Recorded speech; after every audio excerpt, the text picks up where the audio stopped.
Your Copilot rollout will fail for one reason: people, not tech. You'll light up licenses, publish a heroic memo, and 3 months later, nothing. Wasted budget, annoyed executives, zero behavior change. The truth, deployment isn't adoption, behavior change is the product. Here's the playbook practitioners actually use: targeted use cases, a leadership coalition that learns in public, real telemetry, and yes, Copilot Studio builds that embed into workflows. I'll show you war stories, the week 1 decision that predicts MAU, and a 90-day plan you can steal. There's a single choice in your first week that tells me your outcome. Stay for that. Why tech first fails. The mismatch between tools and habits. Most teams treat Copilot like a feature toggle. Flip it on, throw a town hall, and expect magic. The average user nods, opens Word once, types summarize, gets mush, and quietly never returns. The mismatch is brutal. You shipped capability, they needed new habits. It's not a software project, it's a behavior project with technical dependencies. The thing most people miss is simple: deployment adoption. Adoption happens when a specific person does a specific task a new way because it's faster, safer, or clearer. If that sentence isn't engineered into your rollout, you're running a faith-based initiative. Now here's where most people mess up. They turn it on without role targeting or use case design. No one wakes up thinking, I hope to generally be more productive. They wake up thinking, I need a first draft of the QBR email before 10. Generic prompts produce generic outcomes which your team correctly interprets as not worth the cognitive tax of changing how they work. Enter the emotional thermostat. Leaders set it, whether they mean to or not. If the executive narrative is AI anxiety, fear of errors, fear of optics, usage collapses. If the narrative is curiosity, permission to try, to show ugly drafts, to iterate, usage climbs. The truth? People don't need cheerleading. They need visible permission and a reason to care this week. Leadership commitment isn't a name on a slide. It's a coalition that models the behavior in the open. Learn in public. Leaders run staff prep with Copilot on screen, narrate prompts, accept imperfect output, and critique it. That single act kills shame and creates permission. You want culture? Make the right thing visible. The game changer nobody talks about is celebration mechanics. Cultures scale what they celebrate. If you clap for perfect, finally, people hide learning. If you clap for practice, people try. Create a weekly 10-minute ritual. One role spotlight, one prompt that saves time to draft, one artifact you can reuse. Consistency beats flair. Predictability beats hype. Let me show you exactly how this plays out. Field story. A company lit up licenses across 1,200 seats. 30 days later, MIU was a rounding error. IT blamed training. Business blamed accuracy. Then a VP ran a live demo, her real deck, real notes, real time to draft in front of her team. She recorded it, shared the prompts, and required one AI-assisted artifact in the next staff meeting. MIU climbed the following week and kept climbing. The deployment didn't change, the people did. Before we continue, you need to understand the physics of habits. New tools don't replace old ones unless they win the speed to first use race. That means your Copilot program must surface Tuesday tasks, not moonshots. Draft the client recap, tighten a paragraph, extract action items, propose a meeting agenda. Micro wins create repeat behavior. Repeat behavior becomes the default. Once you nail that, everything else clicks. Use case clarity anchors trust conversations. When people know the task, they'll learn the limits. When they see leaders using it, even imperfectly, they believe they're allowed to do the same. When you collect artifacts, prompts, before, after drafts, templates, you lower the activation energy for the next person. The reason this works is brutally practical. Behavior changes when the path of least resistance changes. If opening Copilot means facing a blank box and judgment, they won't. If opening Copilot means picking from a small library of role-specific starters that have already produced wins in their team, they will. Now, a common objection: can't we just train everyone? You can and you should, but training without use case design is theater. Adults learn to solve their own problems. Tie every session to a job task, show the delta in time to draft, and hand them a reusable prompt pack. Then follow up with office hours. Teach, then coach. Lecture alone is a souvenir. Another objection: we'll wait until governance is perfect. Governance matters and we'll map it, but paralysis is not policy. Start with a safe sandbox and roll limited pilots while you clean labels and DLP. You don't suspend driving school because the highway exists. You start in a parking lot with cones and a coach. If you remember nothing else, remember this: behavior change is the product. Your tooling enables it, your leaders authorize it, your rituals sustain it, and your artifacts scale it. Once you accept it's a people problem, you finally get to use technology correctly, as the lever, not the load. And that's our pivot. Now that you see the mismatch, you need a map to avoid the common failure modes coming next. Failure mode 1. Vague use cases and weak problem framing. This is the one that quietly kills momentum. You announce, Copilot makes everyone more productive, which is the corporate equivalent of eat healthier. No one knows what to do next, so they do nothing. The thing most people miss: generic prompts produce generic outcomes, and generic outcomes don't beat current habits, so there's no pull from teams. What great looks like is painfully specific, role-specific, task-level scenarios with a before-after. Not sales writes better proposals. It's account executives reduce time to draft for first proposals from 90 minutes to 25 using this 3-prompt sequence and this template. Not finance saves time. It's controllers reconcile variance notes in 15 minutes by summarizing journal entries, then generating hypotheses to investigate. Clarity creates demand. Use the triad that actually moves needles. Time to draft, decision clarity, and meeting compression. If a scenario doesn't shrink time to draft, sharpen a decision, or remove 10 minutes from a meeting, deprioritize it. That constraint focuses everyone. The truth, you'll get faster wins by shaving meetings and drafts than by chasing moonshots. Here's the shortcut nobody teaches. The 10-30-60 model for pilots. Design Tuesday tasks, not science projects. 10 minutes. Micro asks like, tighten this paragraph, or extract action items. 30 minutes, short artifacts like a client recap, a status email, or a meeting agenda. 60 minutes, heavier drafts like a proposal outline or a policy summary. Force each role to pick 2 tasks in each band. Now you have 6 concrete scenarios per role that recur weekly. Let me show you exactly how to frame one. Why? Proposal drafting eats your mornings and delays follow-ups. Faster first drafts mean more at-bats. What? A repeatable prompt chain. 1. Capture context. 2. Outline with constraints. 3. Expand sections with examples. 4. Critique for tone and compliance. How? Start with last quarter's winning proposal as grounding, swap client details, run the chain, and save the best outputs to an artifact library. Common mistake, starting from a blank Copilot pane and vibes, a quick field story. A sales org thought they were doing AI. Adoption flatlined. We replotted baselines, actual stopwatch time from brief to first draft, average 82 minutes. We introduced a 30-minute proposal starter, context block, audience, constraints, and a don't hallucinate pricing, insert placeholders instruction. 2 weeks later, median time to draft set at 27 minutes. The difference wasn't magic, it was framing, constraints, and an artifact library that killed the blank page tags.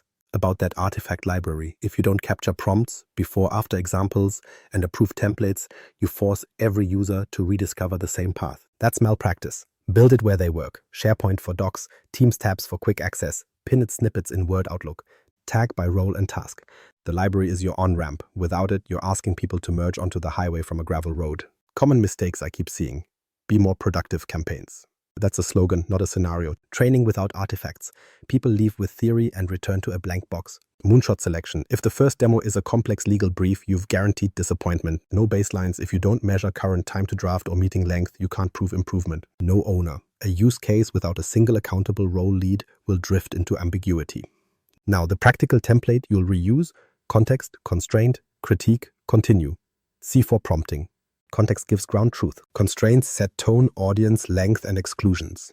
Critique asks Copilot to evaluate against criteria you care about. Continue iterates on the weakest section. Teach this pattern and embed ready-to-run snippets inside the apps where people live. Do this for 2 roles this month. 6 Tuesday tasks each. Baseline, run C4, save artifacts, report the triad. Once the wins are visible, the pull begins. Failure mode 2, data access, governance theater, and trust gaps. This is where otherwise competent teams go off the rails. They either lock everything down so hard Copilot can't find a grocery list, or they fling open the doors and pray no one notices finance in the break room with HR's salary folder. Both are lazy. Overlocking produces useless answers. Reckless exposure detonates trust. Adoption dies in either case. Do the adult thing. Map your data surfaces, not vibes, surfaces. SharePoint sites and libraries, OneDrive scopes, Exchange mailboxes and calendars, Teams channels and chats, plus whatever CRM or line of business systems you actually want in play. If you can't name the top 10 content sources your target roles use every week, you are not ready to argue about governance. You're guessing. Now, guardrails. Sensitivity labels are not decorative stickers. Use them. Apply or fix labels on the high-traffic libraries and make sure they actually drive policy. Who can access, where content can travel, and what Copilot can surface. Add DLP policies that stop obvious exfiltration and don't break Tuesday work. Yes, that means you pilot the policies with live humans and adjust. Because Microsoft is not performing magic tricks, policies do what you told them to do, painfully literally. Before we continue, you need to understand grounding. Retrieval is not training. Copilot isn't hoovering your crown jewels into a public model. It's retrieving content your user already has permission to see and using it as context for generation. Kill the "it reads everything" myth in week 1, or enjoy permanent ghost stories in every hallway. The physics matter. If Alice can't open a file in SharePoint, Copilot won't use it for Alice either. Same ACLs, same consequences. The game changer nobody talks about is the safe sandbox. Create a curated content space per pilot role. Approved examples, sanitized templates, prior wins, and intentionally labeled documents that demonstrate boundaries. It's the parking lot with cones. People learn faster when they're not afraid of steering into legal exposure. Put the sandbox one click from where they work. Teams tab, pinned SharePoint, and a link inside the Copilot Learn More panel. Reduce friction or they won't use it. Field reality. A finance team panicked when a draft summary referenced old board materials. Governance theater ensued. Freeze everything, unplug the internet, light a candle. What actually fixed it? A 2-day label cleanup sprint on the board side, removing stale everyone links from a legacy library, and adding an exclusion rule so Copilot couldn't ground from that site until the cleanup passed a spot check. No breach, no scandal, just permissions doing exactly what they were misconfigured to do. Common mistakes you'll avoid now. Announcing Copilot sees only what you can see without showing it live. Show an end user who can't access a file, then show Copilot failing to use it. Demonstration beats rumor. Writing policies in an ivory tower. DLP that blocks normal paste operations will teach your users to hate you faster than any memo. Ignoring audit and telemetry. Turn on the logs. You want to explain, not speculate. Quick win. Publish a plain English one-pager, what Copilot can access, what it can't, what the labels mean, and who to call if something looks off. Then pair it with a 5-minute myth-busting video. Retrieval versus training, scope boundaries, and how to report a misscoped file. Adults trust what they can verify. Give them receipts. Once you map surfaces, fix labels, and stage the sandbox, you'll notice something. Confidence returns. And when confidence returns, usage returns. Which brings us to the machine that keeps usage from spiking and dying, your change engine. Failure mode 3. No change management engine or comms cadence. Most rollouts die on calendar, not code. Week 1. Launch party, CEO quote, shiny deck. Week 2, a training webinar. Week 3, silence. Without a drumbeat, the program flatlines. The truth? Tactics without cadence are cardio without a heartbeat. You need an engine that converts novelty into habit. Build a cadence stack. Top layer, the executive narrative, clear repeated statements that Copilot is for velocity and clarity, not for replacing judgment. Middle layer, weekly wins, short, role-specific examples with screenshots or 30-second clips. Bottom layer, office hours, recurring sessions where people bring real tasks, get live help, and leave with artifacts. You don't need fireworks. You need rhythm. Champions are your transmission. But the thing most people miss is that not all champions are the same. Peer-to-peer helpers need empathy and pattern spotting. They translate C4 prompting into the slang of their team. Champions who mentor leaders need stagecraft and coaching. They script live demos, set expectations, and rescue flubs gracefully. 2 tracks, 2 playbooks, 1 shared library. Learn in public or expect your people to hide.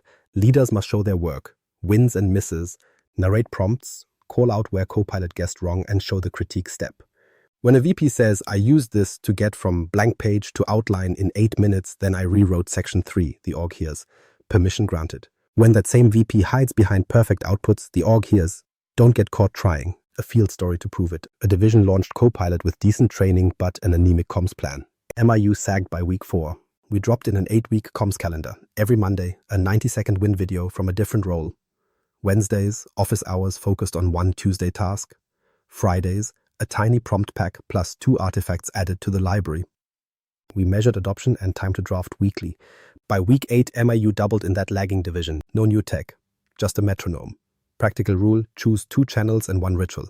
For example, a team's announcements channel and an email roundup. Ritual equals 10-minute weekly Copilot in the wild at the start of staff meetings. Consistency beats flair.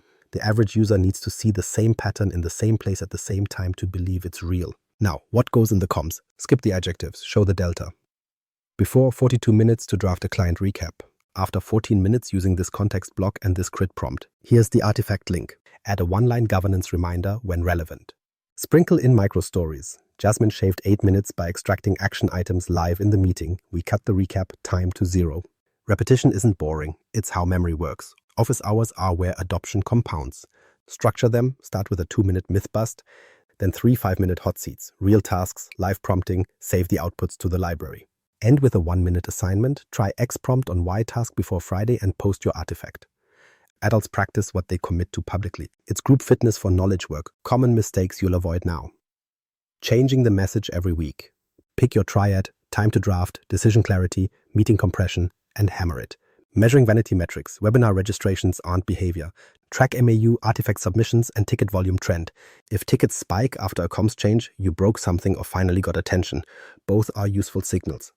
Over-delegating to IT.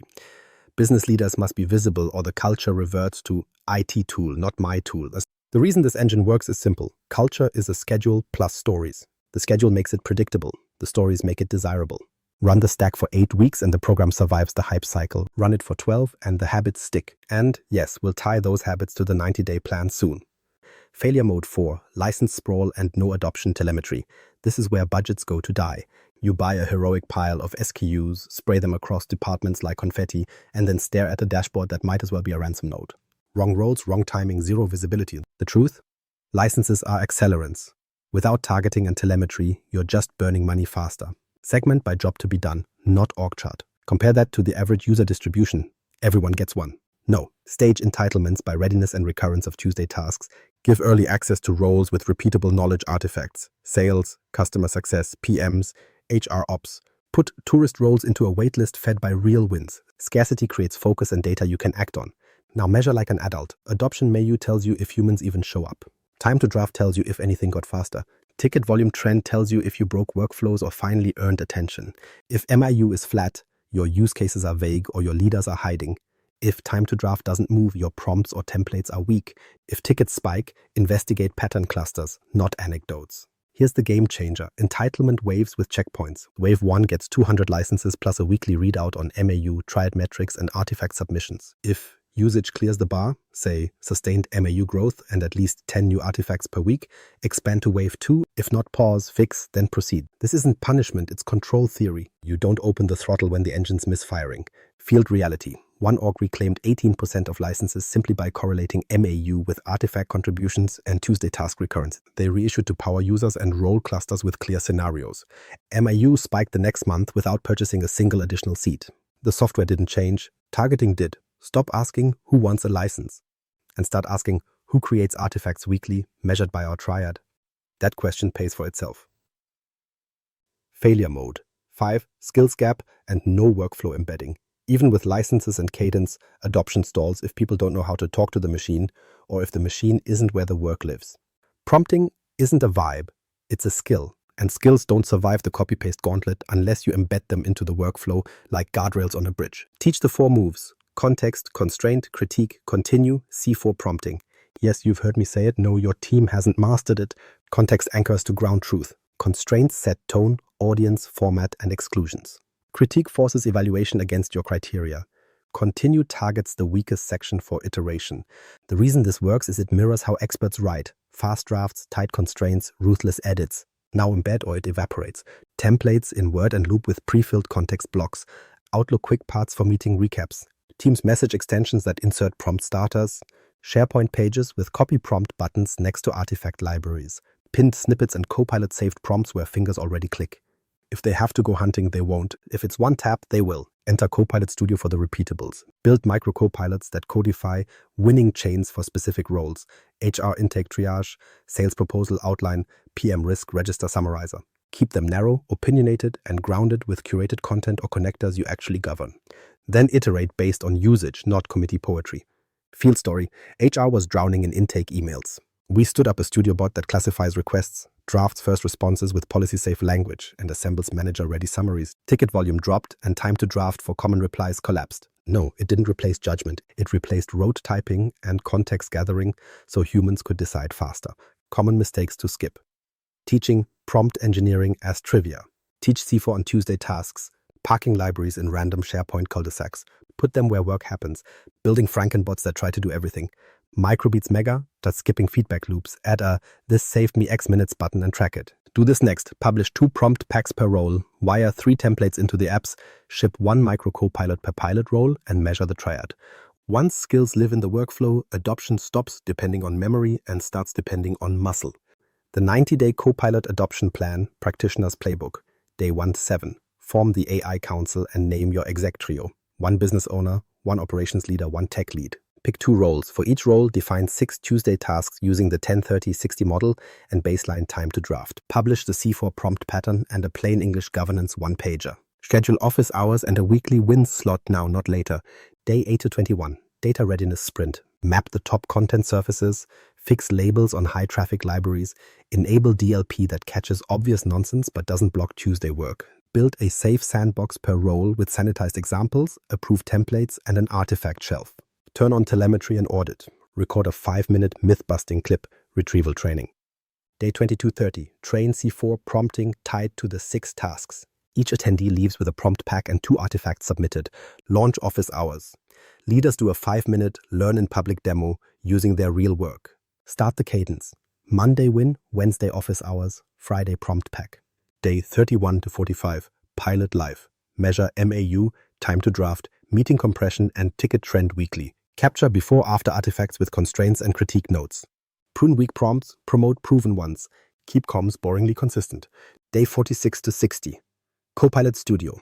Build 1 micro copilot per role for the highest recurrence 30-60 task. Keep scope narrow, ground with curated content, add a saved me X minutes button. Iterate based on usage, not taste. Day 61 to 75. License right sizing. Expand champions. Peer track and leader mentor track. Waive to entitlements only if MAU and artifact submissions are rising. Publish a changelog for governance tweaks and a short risk review. Day 76 to 90. Scale to 2 new roles using the same kit. Publish the internal playbook, use cases, prompt packs, templates, studio bots, governance, and metrics. Exec showcase, real demos, real artifacts, real deltas, metrics to report weekly. Adoption, MAU, time to draft delta, ticket volume delta. Now you try. Checklist. Who's your exec trio? Which 2 roles? 6 Tuesday tasks? Where's the sandbox? How you'll measure by Friday. The game changer, the week 1 decision that predicts MAU. Choose leaders who will demo their actual work live with Copilot. Record, transcribe, and publish their prompts and templates. Tie incentives. Every staff meeting must include 1 AI-assisted artifact. If leaders won't model learning in public, adoption stalls. If they do, MAU climbs because permission becomes visible weekly.